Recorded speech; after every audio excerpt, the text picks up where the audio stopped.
네, 이제 정치 시즌이 돌아왔습니다. 그래서 오랜만에 목요 정치 토크 코너 준비했습니다. 유용화 정치평론가 그리고 최우택 배재대 행정학과 교수 나와 있습니다. 두 분 어서 오세요. 네, 안녕하십니까. 네, 안녕하세요. 이제 대선이 200일 안쪽으로 들어왔습니다. 그러면서 이제 각 후보들 간의 경쟁도 치열해지고 있는데 먼저 여당 얘기부터 해보겠습니다. 당장 이제 다음 주부터 민주당의 순회 경선이 시작이 되는데요. 첫 번째 장소가 이 충청권입니다. 어떤 의미가 있다고 보십니까? 먼저 유용화 박사님부터요. 네. 일단 중요한 게 그 충청권하고 그다음에 강원, 경북 이렇게 한 그룹을 가는데 예. 순위가 발표되고요. 예. 또 득표율과 득표가 다 발표됩니다. 그러니까 사실상 민주당 경선의 하나의 중요한 판이 흐름이 형성되는 거라고 볼 수가 충청권에서. 있겠죠. 예, 그렇죠. 예. 그렇기 때문에 지금 아마 지금 현재 대전이나 이런 쪽에 많이들 내려와 있을 거예요. 어떤 후보는 아마 캠프 차렸다는 얘기까지 제가 들었는데 예, 예. 아예 내려와서요. 그러니까 충청권에 지금 이제 사활을 걸고 있습니다. 왜냐하면 그 첫 번째 판에서 전체적인 흐름이 구도가 잡히기 때문에 그래서 거기서 약진을 해야 일단 충청권에서 약진을 해야 다음에 호남, 그 다음에 이제 수도권, 호남과 PK 같이 하죠. 그 다음에 이제 서울과 수도권 부분에 영향을 주기 때문에 예. 아마 사활을 건 총력전을 벌이고 있는 것 같아요. 첫 판부터요. 네, 그래서 모든 걸 집중하는 것 같고요. 그래서 이재명 후보 같은 경우는 아무래도 전체적으로 10월 초에 하는 최종 결선에서 완전 과반 이상으로 이기려고 하는 거 아닙니까? 예. 결선 투표를 안 하려고 그런단 말이죠. 그래서 이재명 후보도 아마 알게 모르게 상당히 조직적으로 또 왔었고요. 충청에 그런 생각을 가지고 있을 테고 이낙연 후보도 마찬가지죠. 이낙연 후보도 이 충청에서 어느 정도 따라가야 상당히 격차가 좁혀야 호남에서 이낙연이라는 사람이 가능하구나. 그러니까 이제 몰아주자 이렇게 된단 말이죠. 정세균 후보가 아마 이 충청권에 일찍 여기서 이제 굉장히 캠프 차렸다는 얘기가 들은 것 같은데 정세균 후보도 여기서 약진을 해야 호남에서 가능하구나라고 이제 몰아주기 때문에 이 충청권의 충남, 충북 그리고 대전, 세종 이 경선의 득표 그리고 선거는 굉장히 지금 민주당 여권 후보 경선자들에게는 굉장히 중요한 그렇게 볼 수 있을 것 같아요. 최 교수님. 네. 조금 전에 그 유용화 박사님도 말씀해 주셨는데 지금 이재명 지사 같은 경우에는 결선 투표 없이 본선을 직행하겠다 이렇게 장담을 하고 있는데요. 어떻게 보십니까? 예상하십니까? 글쎄요, 저는 직접 그 결승으로 가기는 조금 어렵지 않을까 하는 생각을 해봅니다. 왜냐하면은 지금 이제 지금까지는 이제 전국적인 이제 판세를 가지고 이재명 지사가 이제 부각이 됐는데요. 근데 각 지역에 오면은 또 지역색이라는 게 있고, 또 지역에서 느끼는 그런 좀 이렇게 느끼는 그 감각이 좀 다를 수가 있어요. 그러니까 이분 같은 경우는 인구가 많은 서울 수도권에서는 인기가 좋을 수는 있지만은 그러나 이제 이 충청권에서는 또 다른 그리고 전라 지역, 경상 지역에서는 또 다른 측면이 있거든요. 그래서 제가 볼 때는 그 직선 바로 간다는 것은 좀 힘들 수는 있는데, 근데 중요한 것은 아까 유영하 박사 말씀하신 대로 충청권에서 어떤 결과를 가져오느냐. 만약에 여기에서 진짜 유효한 그런 득표를 가지고 간다면 그런 가능성은 있지만은 만약에 충청권에서 유효하지 못한 다른 후보와 비슷한 수준에서의 득표를 얻는다라고 하면 저는 이제 끝까지 가봐야지 않다. 그렇게 말씀 좀 드릴 수가 있겠습니다. 지금 끝까지 가봐야 된다고 말씀을 하셨는데 사실 이낙연 후보가 반등을 했다가 최근에 좀 지지율이 빠지는 추세입니다. 이유가 뭐라고 보십니까? 그것은 좀 네거티브 공세를 너무 좀 많이 해버렸죠. 그러니까 그 자기 자신의 강점을 자꾸만 살리면서 이렇게 내세워야 되는데 네거티브 공세를 좀 많이 하다 보니까 그것이 이제 수렁에 빠져버려서 스스로 지증타에 가버리게 된 거죠. 그래서 그런 부분 때문에 지금 이낙연 후보가 자기 거를 제시해야 되는데 그런 부분들이 약하니까 이제 지지율이 상당히 10% 초반에서 지금 왔다 갔다 하는 정도 수준인 것 같아요. 그래서 아마 이낙연 후보 캠프도 굉장히 답답해하는 것 같아요. 원래 1등을 잡으려면 네거티브를 해야 되는데 네거티브를 그동안에 서로 간에 공방전을 이재명 후보와 많이 했는데 오히려 그 이낙연 후보의 어떤 개혁성이라든가 또 투명성 이런 부분들이 공격을 받은 거거든요. 개혁적이지 않다. 또 불투명한 거 아니냐. 이런 이재명 후보로부터 공격을 받았고요. 근데 이재명 후보는 공격을 받았는데도 불구하고 크게 지지율이 변동이 없고 강보합세로 갔단 말이죠. 그건 이재명 후보가 전국적으로 상당히 고른 득표율을 갖고 있고 그리고 그 지지율이 갑자기 생긴 게 아니라 네. 오랫동안 이 행정가로서의 스테디한 이런 탄탄하기 때문에 물론 이제 박스권을 치고 올라오지 못하지만 그런 측면들이 있으면서 이낙연 후보가 흔들려고 했던 이재명 후보의 지지율은 흔들리고 있지 않다. 그게 명확하게 나타난 것 같고요.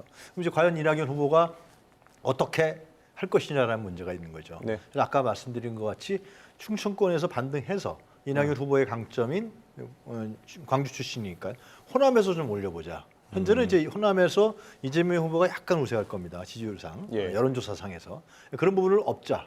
그러다 보면 이제 이것이 특히 PK나 경남은 이낙연 후보가 조직이 좋다 그러더라고요. 네. 그다음에 이제 수도권 서울로 가서 대세를 잡자. 막 그런 전략인 것 같아요. 그래서 충청권이 더 중요한 것 같습니다. 제가 봤을 때 예. 이제 이낙연 후보 같은 경우는 사실 충청권에서는 지지가 좀 탄탄하고요. 그리고 이제 지역 국회의원들 중에서 가장 많은 그런 지지를 받고 있기 때문에 제 생각에는 아마 충청권에서는 조금 유효한 그런 득표를 받을 것이다. 얻을 가능성이 저는 높다 이렇게 보고 있습니다. 알겠습니다. 이번에는 야당 얘기도 좀 해보겠습니다. 어제 그 말도 많고 탈도 많았던 국민의힘 비전 발표회가 열렸는데요. 두 분 다 보셨습니까? 네, 봤습니다. 예. 어떻게 보셨는지 최우택 교수님부터요. 그래서 이제 세간의 비판을 들어보니까 그 학예 발표회 같았다. 홍준표 후보가 그런 얘기를 했죠. 예. 그리고 이제 일반 국민들 여론을 좀 들어봐도 어차피 이제 비전 발표회라고 하는 것은 우리가 이제 선거를 할 때는 그래도 이제 치고받고 싸워야지만 재미있는 거잖아요. 근데 내가 가지고 있는 걸 그냥 읽는 수준에서 얘기를 하면 네. 감흥이 떨어지는 거 아니겠습니까? 그래서 제가 볼 때는 그냥 정책 발표의 수준이었고 네. 이것이 큰 주민들에게 아니까 국민들에게 큰 영향을 줬을까 이제 하는 생각을 해보면 이제 그렇지는 않았을 것 같다는 생각을 해보고 그러나 다만 이제 그 윤석열 후보에 대한 이제 그러니까 대놓고 공격은 하지 않았지만은 은연중에 예, 각 예. 후보들이 이제 공격하는 모습을 봤을 때 비전 발표회지만 그렇지만 그 속에도 조금의 싸움은 있었다. 저는 그렇게 봤습니다. 예. 지금 윤석열 후보가 여론에서 공격을 받는다고 말씀하셨는데 그중에 이제 홍준표 후보가 공격을 강하게 하고 계시잖아요. 근데 또 이 홍 후보의 약진이 최근에 눈에 띄는데요. 이유가 뭐라고 보십니까? 그렇습니다. 상당히 여론조사에서 중요한 유의미한 지지율 반등을 보이고 있는 것 최근에 같습니다. 그렇죠. 예, 그렇습니다. 근데 그것이 굉장히 향후에 이제 국민의힘 경선 과정에서 저는 다른 변화 양상을 보일 거라고 저는 예상합니다. 그것은 이제 윤석열 후보가 지금 지지율 1위를 계속해서 달리고 있지만 네. 그러나 이제 검증 과정, 그러니까 윤석열 리스크라 그래서 상당히 많은 실현을 했고 그리고 스스로 공정가 상실이라고 얘기했지만 이런 부분에서 상당히 하자가 많다라는 부분이 자꾸만 드러나고 있죠. 이번에 그 부동산 관련 국민권익위 발표에서도 벌써 5명이나 윤석열 캠프에 있었단 말이죠. 공정이라는 문제 그리고 그 이전에 상식이라는 문제 이런 부분이 자꾸만 허점이 드러나기 때문에 홍준표 후보는 빨리 토론회 하자. 토론하면서 봅시다 이런 거 아닙니까 지금? 그러면서 아마 홍준표 후보가 또 검사 출신 아니겠어요? 검사 네. 선배죠. 검찰 생기들 잘 알 테고요. 그러니까 그런 부분에서 윤석열 후보가 갖고 있는 어떤 그런 문제점들 상당히 지금까지 드러났던 국정 운영 전반에 대한 미흡성이라든가 비상식성이라든가 준비가 안 된 점들 이런 부분을 집중적으로 공략할 겁니다. 그런데 이제 홍준표 후보가 강점인 왜 지지율이 오르냐? 예. 결국은 이제 국민의힘의 이 상당히 반문이고 상당히 적극적 지지층들이 이런 층들이 그러면 어디로 갈 거냐? 지금 윤석열 후보한테 있는데 이것이 결국은 홍준표한테 갈 가능성이 크다라는 거죠. 유승민 후보는 좀 합리적인 보수 성향이 있기 때문에 최재형 후보는 이렇게 준비가 스스로 안 됐다는 부분 이후에는 지지율이 좀 올라가고 있지 않고 그렇기 때문에 윤석열 후보한테 실망한 전통적인 국민의힘 지지자층들이 홍준표한테 가능성이 크다. 그래서 이분 홍준표 후보가 지금 반등하고 있는 거 아니냐 조짐이. 그리고 특히 윤석열 후보가 이준석 대표하고 갈등을 일으키면서 놓쳤던 20대, 30대 층들. 이 층들이 홍준표한테 가고 있다. 이런 식의 여론조사들이 나온단 말이죠. 그래서 저는 경선에서 이제 비전 발표 이후에 토론을 하겠죠. 토론을 하게 되면은 그 토론 과정 속에서 과연 윤석열 후보가 어떻게 대응할 것이냐, 홍준표는 어떻게 할 것이냐 이게 상당히 국민들 입장에 봤을 때는 아주 재미있는 또 흥미로운 그런 토론회가 될 것 같습니다. 최 교수님, 지금 이제 이용화 박사님도 말씀하셨는데 아직 좀 시간이 남아 있긴 하지만 이제 국민의힘은 2차 컷오프에서 최종 4명을 남기게 되잖아요. 그렇습니다. 예. 그 4명에 누가 오를지 예측 가능하십니까? 글쎄 뭐 조심스럽게 전망을 한번 해볼 수는 있겠는데요. 뭐 아무래도 이제 윤석열 후보는 뭐 누가 뭐라 그래도 1번으로 꼽힐 것 같고요. 예.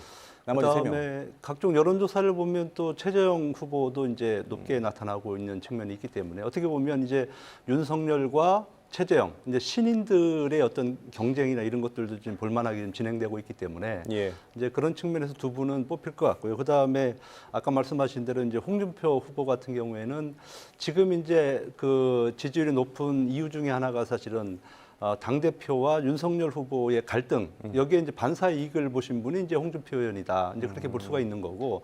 또 하나는 지금 윤석열 후보 같은 경우에는 토론이 잘 안 된다고 그러잖아요. 근데 홍준표 후보 같은 경우에는 홍카콜라라고 그래서 단련된 몸 아닙니까? 그래서 그분은 언제든지 붙자. 나는 자신 있다. 그리고 지금 이제 유튜브에서 돌아다니는 내용들을 보면 지난번 대선 때 홍준표 후보가 했던 얘기들이 거의 맞다는 여론들이 상당히 많아요. 그러니까 시원시원한 그런 액션이나 그런 바른 말들이 지금에 와서 조금 이제 긍정적 평가를 받고 있는 것 같아요. 그래서 홍준표 후보도 그렇고 마지막에는 이제 유승민 후보 같은 경우에도 아무래도 뭐 좀 노련하기 때문에 예. 지지를 받지 않을까 하는 생각을 해봅니다. 알겠습니다. 자, 오늘은 여기까지 들어보겠습니다. 이용화 박사님 그리고 최우택 교수님 함께했습니다. 고맙습니다. 네, 감사합니다.